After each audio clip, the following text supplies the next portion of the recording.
ډېر محترم مسلمانانو، نن یو بهترینه وظیفه راته ښیم، ایمرجنسي وظیفه. هغه ایمرجنسي چې تاسو ته پیښه شي او ته اوس وایې چې اوس څه چل وکړمه، کوم تحقیق کېدمه، یعنې کومه طریقه اختیار کړمه چې زما دا سر خلاص شي، زما دا زندګي بچ شي، یا زما دا صحت بچ شي، یا دغه رنګې زما کاروبار بچ شي، یا زما د مینې محبت کور بچ شي، یا زما قرضونه بچ شي، یعنی قرضونه مې ادا شي، یا دغه رنګې نور داسې ډېر مسایل د دنیا کې انسان ته په زندګۍ کې ډېر زیات په کثرت سره راځي. یا تا ته یو ارجنټ حاجت مهم درته پیښ شو، ته وایې چې اوس دې کې زه څه چل وکړمه او کوم خوا لاره، یعنې لارې راته ټولې بندې شوې او لاره راته نه مومي. نو محترم مسلمانانو، دا داسې وظیفه ده بهترینه، حسبي ربي مربي، چې ډېره زیاته د الله تعالی په دربار کې قبوله وظیفه ده. او هغه رب محترمو، د کوم رب چې دا وظیفه ده، هغه به زموږ دپاره انشاءالله کافي او شافي شي، زموږ د حاجاتو دپاره، زموږ د مشکلاتو دپاره، زموږ د کاروبارونو دپاره، زموږ د زندګو ته چې کومې خطره لاحق ده د هغې دپاره. داسې ډېر کرت او بېشماره حاجتونه د انسان په زندګۍ کې راځي، کله ارجنټ وي، کله ایمرجنسي وي، کله یو څنګ وي، کله بل څنګ وي.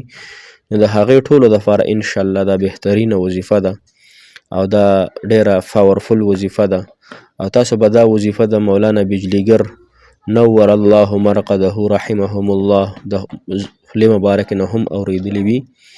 هغه پکې هم فرمایي چې تاسو ته کله یو حاجت یو مهم پیښ شو، په هغې کې تاسو کامیابېدل غواړئ، هغې کې تاسو ځان کامیابول غواړئ، نو دا ټکي وایې، دا 3 ټکي دي، حسبي ربي مربي.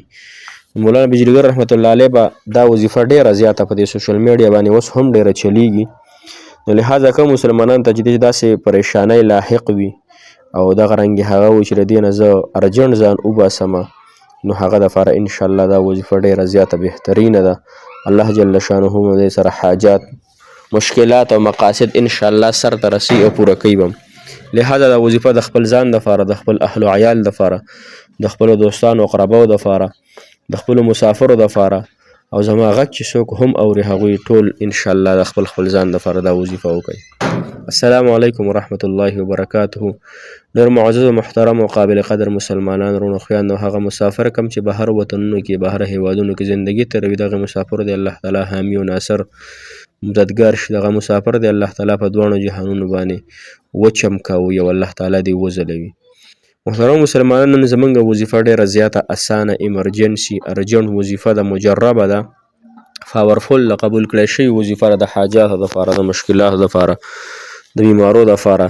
نو کوم مسلمان ته چې هم دا وظیفه په کار وي او وایي چې الله تعالی زما کار پې وکړي، سر ته ورسوي، نو هغه ته انشاءالله درخواست دی، گزارش دی چې دا وظیفه تاسو د زړه په اخلاص، په یقین، توجه، دهان سره وکړئ. الله جل شانه به ورسره ستاسو ټول مسایل، ټول غمونه، ټولې پریشانۍ الله جل شانه ختم کړي. وظیفې تعداد یا وظیفه به څرنګې کوو محترم مسلمانانو، او کم ټایم کې به څونه تعداد سره به وایو که نه، نو دا تاسو واورئ. ها، لومړنۍ خبره محترم مسلمانانو دا ده چې دا حبات تاسو هر وخت کې کولی شئ. ها، یا انسان ته کله د شپې حاجت پیښ شي، کله ورته د ورځې پیښ شي، کله په غرمه کې ورته پیښ شي، کله په ګرمۍ کې، کله په یخنۍ کې، نو مختلف حالات په انسان باندې راځي. ها، مختلف حالات چې کله په انسان باندې راځي، نو دا وظیفه هم بیا مختلفو حالاتو کې انسان د خپلو حاجاتو او د پریشانو دپاره کولی شي. خو تعداد د دې څه مقرر نه دی محترم مسلمانانو، چې بس تاسو ته کله هم څه ضروري مهم ضروري ارجنټ کار پیښ شي، نو دا به تاسو ډېر په مینې او په شوق او په ذوق سره دا وظیفه کوئ. حسبي ربي مربي، حسبي ربي مربي، حسبي ربي مربي. نو ګوره، یو مهم لته روانې، یو کار له رشتې له روانې، بل څه له روانې، او ته وایې چې دې کې ماته الله تعالی کامیابي راکړي نو ته مخکې نه دا وظیفه شروع کړه. حسبي ربي مربي قرضداري پسې ورځې هغه مخکې شروع کړه، نکاح پسې ورځې، محبت پسې ورځې، کاروبار پسې ورځې، دیاړۍ لوځي یا نور څونه مشکلات تاسو ته به اوس کم یادوم، خو دا هر سړي بیل بیل مشکل وي نو هغې نه مخکې تاسو حسبي ربي مربي حسبي ربي مربي دا بې تعداده وایې، یعنی تعداد شماره یې مه او تاسو انشاءالله دا وایې په دې ترتیب سره او په یقین دهان سوچ سره چې انشاءالله الله جل شانه به زما دا حاجت ډېر زر ترسره کوي، زما دا حاجت به الله تعالی پوره کوي. ها انشاءالله محترم مسلمانان، الله جل شانه د ذات نه امید دی چې ستاسو به انشاءالله ټول حاجتونه دې وظیفې سره الله تعالی پوره کړي. نو هم په خپلو دعاګانو کې یاد ساتئ الله تعالی دې ستاسو هم ډېر حامي او ناصر مددګار شي، الله تعالی دې زموږ هم حامي او ناصر مددګار شي، الله دې ټولو مسلمانانو ته اتفاق او اتحاد نصیب کړي. څوک بیماران دي الله تعالی دې ورته صحت کامله عاجله ورکړي.